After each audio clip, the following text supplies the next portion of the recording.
Hello. How you doing? I'm good. How are you? I'm really good. Thanks for doing this with me. I appreciate it. Yeah, as I said before, it's just sort of learning how to do this and having a bit of fun with it all. Cool. So yeah, just have some fun. Question number one that I'm really interested to know your thoughts on. What was the moment that you decided you wanted to be a teacher? I've always wanted to be a teacher. You could ask my mum, and I was a bossy kid when I was younger. Like, I would get my friends over and we'd play classroom and I'm the teacher.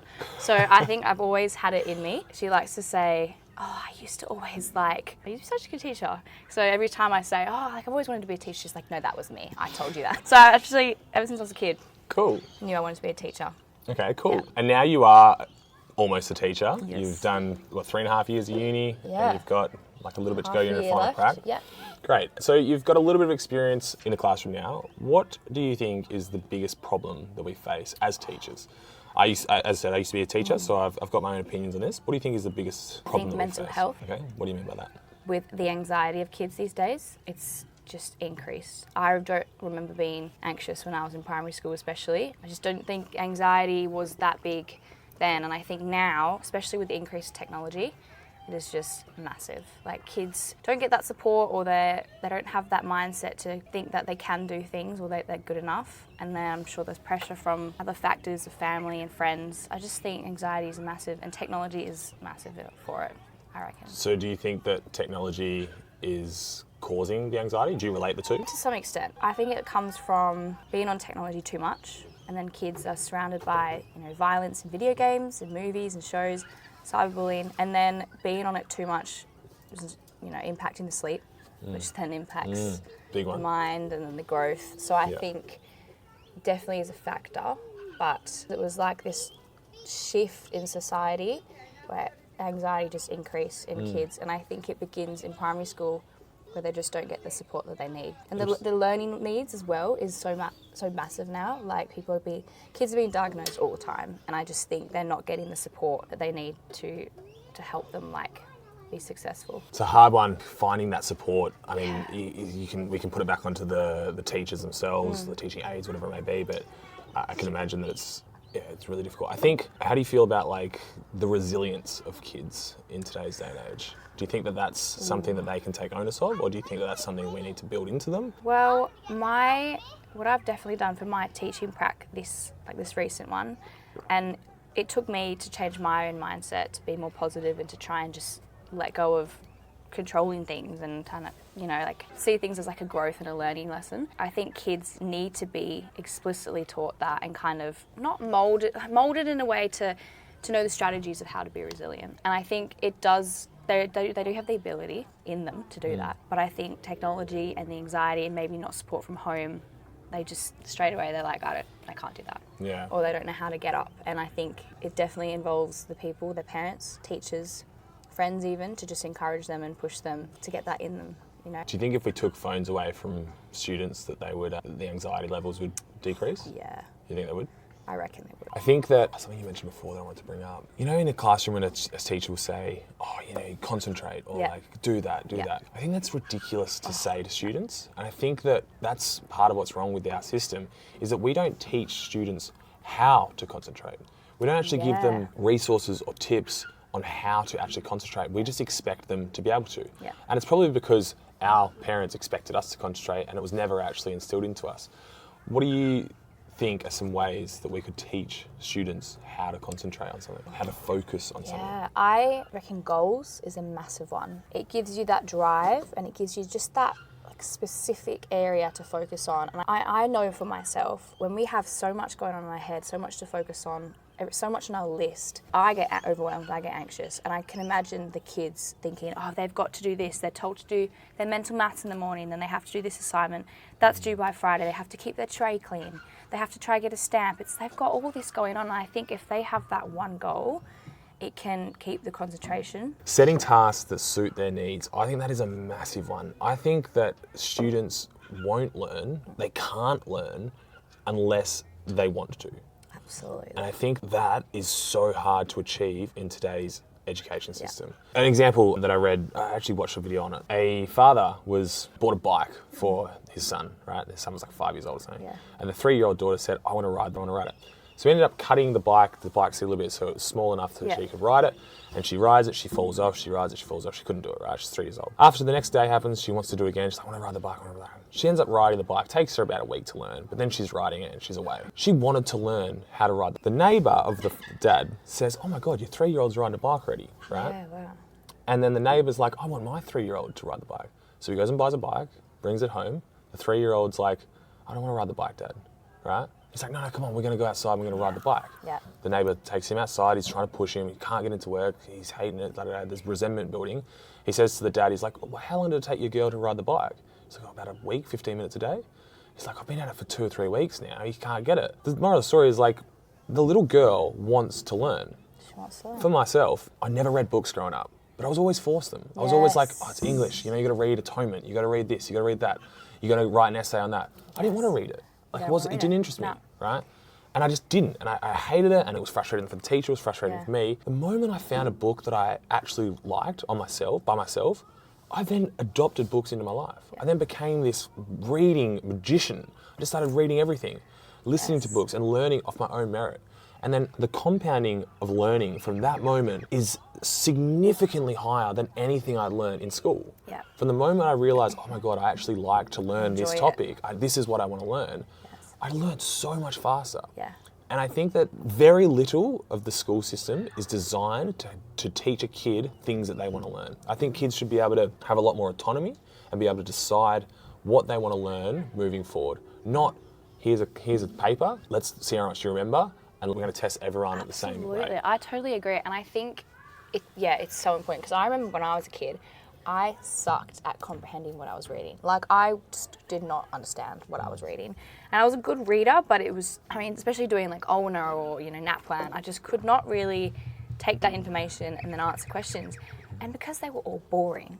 And I remember my mum, every day, she's like, okay, we're going to read, for 15 minutes, you're going to read an article of a newspaper, and then just tell me what it's about. Oh my gosh, I felt so much anxiety. Every day I come from school, so every Tuesday or every few days, and she'd give me an article, and I'm like, oh gosh, I knew I couldn't do it because it was boring stuff. Like, I had no interest in that. But then you give me a book that I'm passionate about, and I read, and you're hooked in, I could tell you everything all the characters. And it's honestly, it's the same as like kids these days in classrooms. The teacher needs to know how they learn. They need to know their interests. They need to get to know them.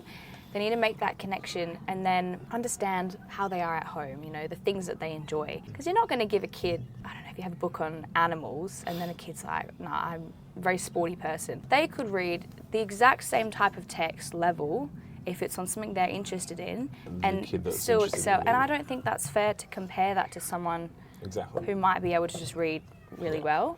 And I think it's as simple as asking a question, giving out a form to everyone in the class to say, hey, write down something that you would like to do when you grow up, right? They write down 3 or 4 different things. And like, all right, okay, now guys, spend 20 minutes on a computer researching 5 of those things. Okay, researching, pick one. Okay, which one do you think you might like the most? And then from there, it's taken an extra 30 minutes, but now it's like, now go and find a book or find a resource that you are interested in and then write a paper on that. Yes. It's probably going to make more work for the teacher because they're going to be like having to mark different things. Yeah. But that's a sacrifice though, I think. Absolutely. I know I've done that in my lessons where I've been like, I'm letting you choose the topic and you write it. As long as you follow this structure and do this, the kids love it. I'm doing a persuasive writing task and I did choose the topic because it was easier for my assessment, but it was on should mobile phones be brought to school. The other one was on should homework be in school. Kids are passionate. They will tell you yes or no. And I have those extension kids, no, we need homework, and they were passionate and they could write awesome, but even for their cold task, the task before, they were amazing because they're so passionate, like, no, we don't want homework, we do. And finding things that they're interested in, especially their learning needs. I can't remember the theorist, but it's like the multiple intelligence. I don't know if you've heard it. So each kid has a different type of intelligence. It could be kinesthetic or visual, spatial awareness, musical. Okay. And to understand that as a teacher will just they will just learn. They'll stay concentrated because if okay, this kid actually works better with visual stuff, why are you going to give him something else? It's just finding their needs, and then I reckon that cracks it. Yeah, I think it's hard. It is hard for the teachers, but I don't think it's an excuse. Absolutely. I really don't. Have you ever heard the saying, you can't push a cow, but you can pull a cow? No, So like if you go up to a cow, right, and you try and push it, it's not going to move, right? Yeah. It'll just sort of like, Just what are you doing? like- Like push. But then if you grab the reins of the cow or Yeah. whatever it's, and then you start to slowly pull it, it'll come with you. And I think that sort of philosophy should be adopted into teaching, where we should find ways to allow the student to come up with their own resources, their own ideas, their own philosophies, and nurse them themselves. So we're giving them the autonomy to think, and then they're allowed to go out on their own and learn. We should not be forcing anything onto children. No. I just don't think that's how anyone learns. Anytime anyone has ever forced me to do anything, the immediate resistance happens. I'm immediately absolutely. like, and it can be as small as like, don't eat those cookies. Well, now I'm like, fuck, I wouldn't mind a cookie. Like, it's just that, it's that natural defense, instinct. you're just like, no. If you can say like, hey, would you like to maybe have an apple? Then all of a sudden you've pulled me into that idea without doing anything against me, you know what I'm saying? You see the Instead of being subtle like, no, difference? you can't have the cookies, you have to have this. You can't have the cookie that's saying, hey, would you like an apple? Like, what do you think about having an apple with me? Now all of a sudden it's just such a shift in dynamic. But now I'm like, oh, you know, an apple with you might be really nice. Yeah. But it's just I such love a sort of that. shift. That's- Don't push the cow, pull the cow. Absolutely. I'm going to give you one more story, Yeah. and then we can move on for teaching. Okay. There's a school in the Netherlands called Agora. I don't know much about it. Right? I've just started researching, but one of the stories was they essentially have like coaches, right? They don't have teachers, they have coaches, and then the students will want to learn something, and they'll go to the coach and say, hey, I want to learn something. And a student went up to the coach one day and said, hey, I got you a book on the Great Barrier Reef last week. You said you wanted to learn about the Great Barrier Reef, and now it's just sitting in the corner. What else could we do to maybe change the way or change the learning process on how you might learn Spanish? The kid's like, oh, I don't know. He's like, well, take a day, have a think about it, go and sit down and come up with some ideas and come back and see me. The kid goes away, comes out the next day and he's like, I found a mate of mine who also wants to learn Spanish and he loves Belgian beers. Like, it's not students, it's actually like adults, young adults. So it's like, and he loves Belgian beers as well. He's like, great. So now what are you gonna do? He's like, well, we're gonna go down to the beer house and we're gonna try and introduce Spanish beers to each other each day. Belgian beers in Spanish to each other. And he's like, great. So now you're incorporating like something that you already love with someone else that's going to keep you accountable in a new way that you're going to learn the same thing rather than just sitting down and reading a book, right? And I think that I think there's so many creative ways to learn similar things that just don't get the time of day in a school. And I like having seen that side of it, I just find it very hard to think that I'll ever go back into the traditional education system. And I don't think the education system will ever change either.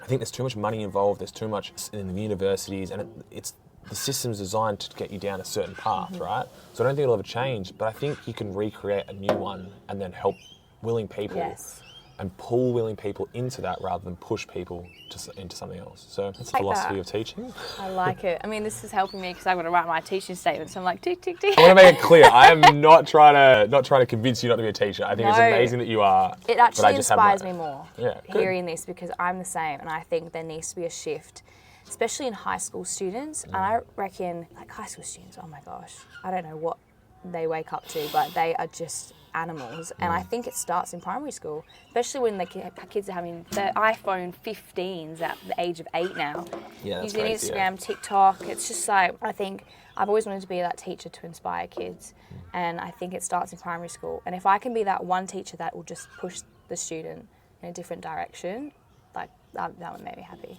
Okay? It's the exact reason I'm sitting here having this conversation today. I love what you're doing. I really do. I think it's awesome. And I wish you all the best with your teaching career and wherever it heads. Why a run club? Oh, Shifting topic. Why did you start a run club? I love communities. I did it for a few years, but January it just changed my whole mindset. And I loved being around people who were just like me, you know, and it really kind of let go of my fear of judgment. And I could just be myself, and I wanted very into my fitness, and I was getting into my running, and I thought, I've heard run clubs, and I was like, okay, I don't want to make a big community event, you know, like Cold Nips is pretty good at doing that, and I thought run club is great. There was none in North Perth areas. None. I was sick of driving to Cottesloe, and you know, it's crazy. There's at least 5 in Cottesloe within 2-3 days of each other. I don't understand. I have no doubt there'll be 5 in Mullaloo soon because you're going to start a trend. Mine's the only one. You'll be the best one. You'll definitely be the first mover, but people will follow because what you're doing is great. I hope that there's more community stuff up near Mullaloo, but it was I'm not sure if anyone's going to be watching this, but if you are, get down to the Not So Fast Run Club on Tuesday mornings. There's a little plug for you. Yes, please come. Probably all 3 viewers that'll ever watch this, but starts like 5:50 and then it's 6 and then it'll be 6:30 in a few weeks. It's getting dark. It's getting dark. No, I think it's great, mate. I'm all about community, and I think it's just awesome that you're getting people out of bed in the morning, they're going out, whether they're walking or running or skipping, like you say. I just think it's really, really good. Yeah, I'm very proud of you. Thank you, appreciate it. I just think Tuesday is like a groggy day, and I mean, I know people who would never do community events who are coming, and they're getting out of their comfort zone. And I love Tuesday's my favourite day of the week, and I get off and I'm like, I get to go see my people, and it's the same people, sometimes new people. It's like, it's for the run, but it's for the coffee after as well. The amount of people that I've met from there and the conversations that I've had is insane. And absolutely. Like, how long have you been doing it? Like 2 months, 3 months? Next week's week 10. Yeah, like virtually nothing. Literally, baby. You said to me before when I first asked you this question, you said, I didn't want anything big, I just wanted something small. It's been 10 weeks, Molly. I would scrap that belief and I would say, I'm going to create the biggest run club in Perth. Yes. Then I'm going to move it all over east, because don't have those limiting beliefs. Honestly, no, I mean, you might. I'm speculating here. You might not want to, right? You might actually just want to cruise by and have this small, tight-knit community. But why not include more people? Why not improve other people's lives? Well, I've had people reach out and be like, let's do collabs. Got this collab on with PLC on Saturday. Got invited to Lululemon's Global Run Day in 2 weeks. It's amazing.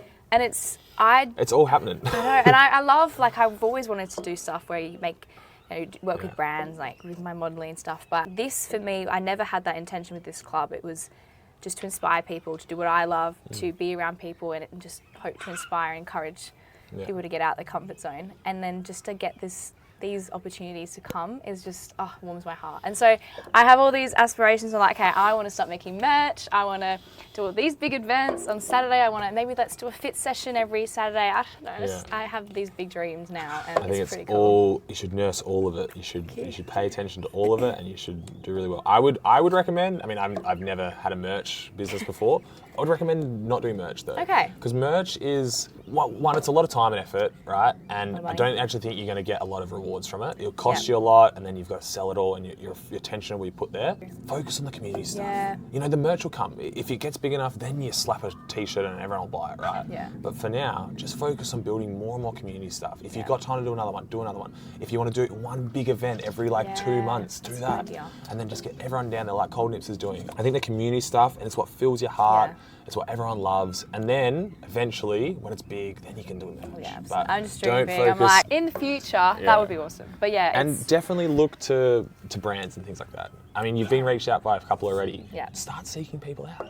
Say, hey, I've got 30 people coming down to Mullaloo every single morning on Tuesdays. Can you come down with a food cart or a brekkie, and we'll sell some sausage sizzles, and then you take part of it and we'll put other half into charity or something. I imagine that you're not doing this for the money right now. Eventually it can work if you've got a big enough audience, then you do that. But just find ways to bring people together. I think it's awesome. Thank you. And I want more people who are older as well. My mum's like, you need to bring them. Put it on your Facebook. Definitely. Bring them down. 100%. They can do the walks and stuff. Yes, that's all I wanted. I have friends who are like, people, even random people message me. They're like, hey, what time do you meet? I'm not into my running. And I'm like, it's not the point. The running is not the point. That's the goal. That's the fun part. I jog and I'm like, it's just for fun. When you're marketing, you should start saying all ages run club. Come down to the Not So Fast Run Club and just try and get everyone down there. Yeah. Because as soon as you start tapping into a market of, let's say, 30-year-olds, 40-year-olds, 50-year-olds, you can have 18-year-olds mingling with 30-year-olds and it still be a vibe. You can have 18-year-olds mingling with 50-year-olds and it still be a vibe. Yeah. And if you make it a fun event like that, then your demographic's huge and you just have so much fun with it. I think it's great. So I get so excited with it. I think if I was pitching up in one place on earth for a while, I would be doing something similar. Just getting community together. I think it's awesome. Yeah. Well done. Thank you. You mentioned before you do modelling. Yes. I'm interested to know how long you've been on that. What does that entail? How much how much do you make from it? How much time does it take? Well, I'm signed with an agency. I got signed with them when I was 18. It's hard in Perth. It's very limited. And everyone has their own personal look. And honestly, it's just what the brands want. And I do believe that a lot of freelance models, especially in Perth, get more opportunities because, you know, some brands don't want to work with agencies because, you know. So you're not a freelance model. I'm not a You're freelance. with an agent, Yeah. which means that you can't work for anyone else other than what the agent gets you. Is that right? Kind of, yeah, unless like they kind of go through the agency. Right. Yeah. So I have no idea about the space whatsoever. Can I ask some basic questions? yeah, sure. The agency will find you a job. It might be for like a brand or something like that. You'll do a photo shoot and then you'll get paid from the agent will pay you after they pay the agency. Is that right? Pretty much, and then the agent will also take a commission from it. Yeah, and I'm pretty open to anything. Like I just do it for the experience. Bit of fun, yeah. Because I haven't done it for long. Like I don't get many jobs. I've done a few shows here and there, but even if there's no money involved, it's just fun. Like dressing up and then just being in the moment. Yeah, I did one the other day for this Perla company I was telling you about. Yeah. It was long. It was like just photo after photo after photo, different clothing the whole time. And I was like, because I've always thought, maybe I could do this, you know, maybe this could be a nice little supplement to the income and stuff. But it was just like, it was a long day. Yeah. And it was very repetitive. And I was just like, wanted to know your experience with it. Yeah. And you can put a lot of pressure on yourself, which, especially with social media, is massive. When you start, I know I've compared myself, and it still gets in my head. So apart from the agency, like I love, you know, doing photo shoots or being behind the camera. I've always been into my performance and, you know, on stage or, you know. Nice. So I did a photo shoot with my friend in February, and he just was like, I got this new camera, do you want to do a photo shoot? I was like, shit, yeah, yes, let's go. Let's go. And it's been one of my favourite shoots since. Nice. It's just fun. And I would love to do brands. There's more opportunities. Sometimes it's good either to be with an agency or to freelance it. I think Instagram is a massive part. Maybe if I grew my Instagram more. Yeah, and that's just consistency. It's one thing that I haven't learned yet is the consistency side of things. I will dip my toe here, dip my toe there. Yeah. But I think if you were to focus on one thing, whatever it may be, for a year, 2 years, 3, you'll be amazed at what is achievable. Absolutely. And my goal right now, like I've always wanted to do modelling. Maybe I would love to travel with it. Well, that's a good question. I didn't ask you that. What is your goal like with modelling? Well, yeah, I don't know. I would love to just travel and model and just do it for fun. So you do it for like experiences and something. Yeah, I mean, it'd be amazing if I got big and famous. But I mean, my biggest dream is to be on a billboard. Yeah. Cool. Either for music, because I love my music, or modelling, or for a brand.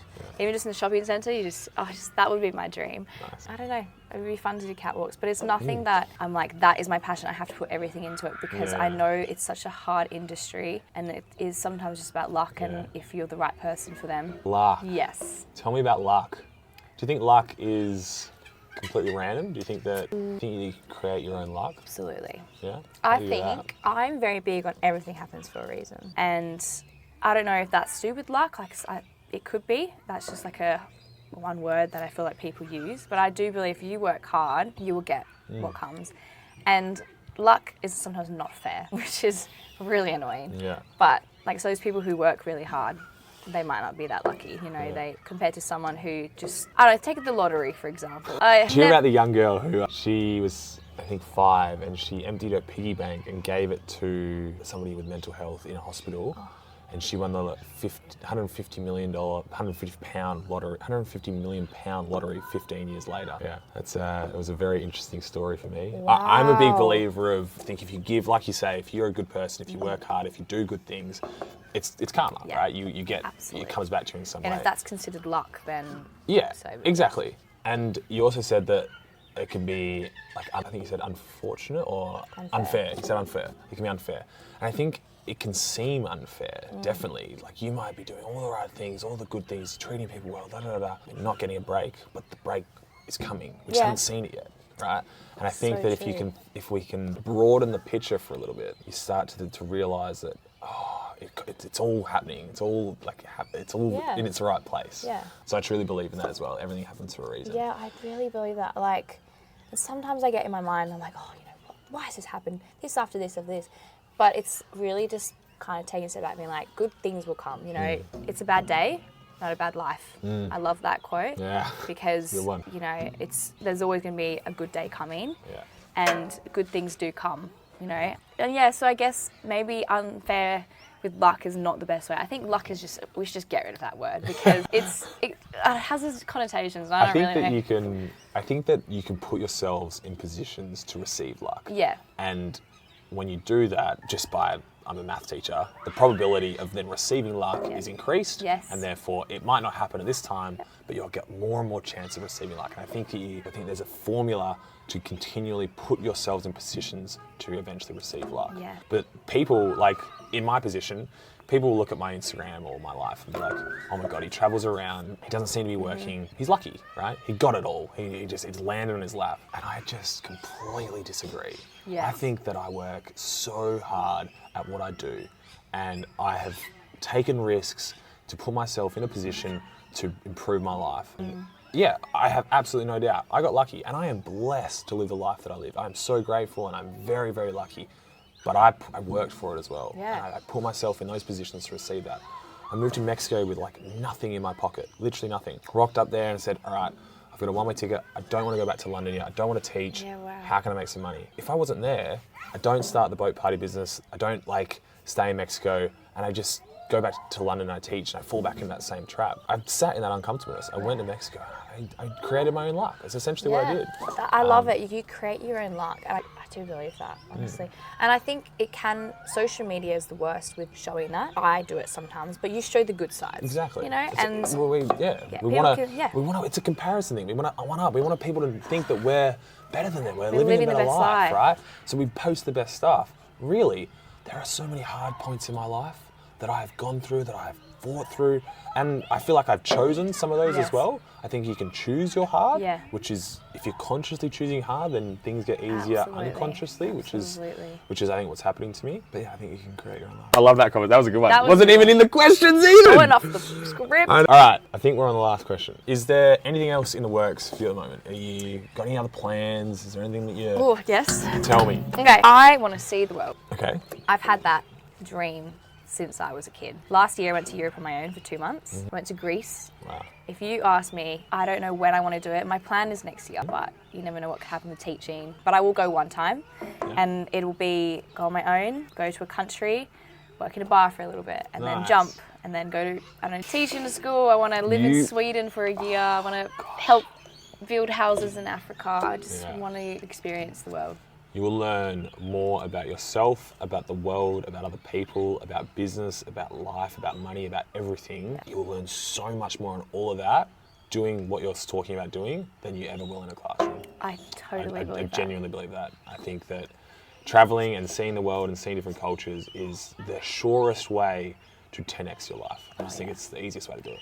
And the funnest as well. It is, and you can make money while you're there. I've got people who are like, oh, I just don't have the money, and I'm like, just pack everything up, sell everything so you got no expenses, get your flight, or it costs you like £1,500, whatever it is, get there, and then figure out how to make money. You will make money there. Infinite ways that you can earn a dollar. Literally infinite. Absolutely. Especially like for people like us, what we have on our time is, what we have on our side is time. Yeah. We have 50 years to earn our dollars. Right? That's so long. People don't understand how long that is. Yeah. We think, I need to earn the money today that's going to set me up when I'm 60. Yes. It's too late then. It's too late when you're 60. Oh my gosh. Go out now, have fun, do the experiences now. Yes, and I agree, because I've got a lot of friends, even through uni, I literally had this mindset. I knew as soon as I graduate, I'm off. And now, obviously, things can change, and that's totally fine, and I'm open to it. But even hearing stories of my friends like, oh, I want to move here with my partner and do this and work here, and that's it. And for me, my parents are very adventurous, travellers. My dad is that little voice in my head. Saying go. I mean, I was in Europe and he was like, why don't you just stay there and defer uni? I was coming back to basically finish uni, and I was in wherever I was, Croatia, Sweden, and doing online uni. It was like I was 4 weeks late, but I was doing it on my phone. Yeah. But every time, why don't you just defer uni and stay there? So that's... I think it's the best advice. I've grown up with that. So it's the best advice. And it goes against everything that, not everything, most of the things that we're taught in today's society, especially like here. We're just taught, go to uni, go to TAFE, get a job, get an apprenticeship, buy a house. And then it's just, you're trapped there. It's just stuck. That's all it is. And then once you got the house, it's like, oh, fuck. Now, like if I want to go away for 2 months, what am I going to do with the house? Exactly. Do I rent it out? Oh, exactly. Do I rent it out furnished? It's just so hard. And there's a tension, and I believe a lot of relationships, that's where the tension breaks up. I talked to my dad because he's a celebrant, but it's like he's a celebrant, so he like marries people. Oh right, yeah. He has so many jobs. So if you can see where I want to be your dad. Yeah, honestly, you guys would get along. We would, 100%. He's an actor. What? He's a nurse who teaches students at a university. He is a celebrant. Wow. I don't know, he rides a I want to chat to him about acting, motorbike. actually. I would love to do some acting. He's good. He's actually in a show. Oh, you're going to miss it, but he's in a show soon. Okay. He is just a character. Yeah. Big burst of energy. Well, next time I'm back, I want to come over. Yes. I want to hear you play piano. I want my girlfriend to play piano at your house. Yes. And then I want to meet your dad. This is as well. amazing. Well, he's... Yeah, I don't know, the best way to explain my goals is to literally say, my dad said that when I was on my travels, and not many people can say that. And so I'm very fortunate and very blessed with my parents, but That's nice. I've always grown up with I can't sit still, I have to do this. I want opportunity after opportunity, experience this. I'll just say yes and I'll deal with the consequences after. That's the way to be. Yeah, That's I mean, 100% it's the way how to be. life I love is it. about learning lessons, making mistakes, growing from Exactly. it, reflecting, and so yeah. Oh, I've loved this chat. I Travel. really have. Me too. That was amazing, Molly. Thank you so much. Thank I really you. appreciate it. course. I'm looking forward to doing this in a couple of years' time Yes, when please. we're sitting in Greece Oh my on a gosh. yacht or something, having a chat about the education system. Yes. Your dad will be there. It's going to be great. Oh, I'm excited. Thank you so much. Thank you. Oh, Woohoo! imagine it didn't turn on. Oh, I was So- thinking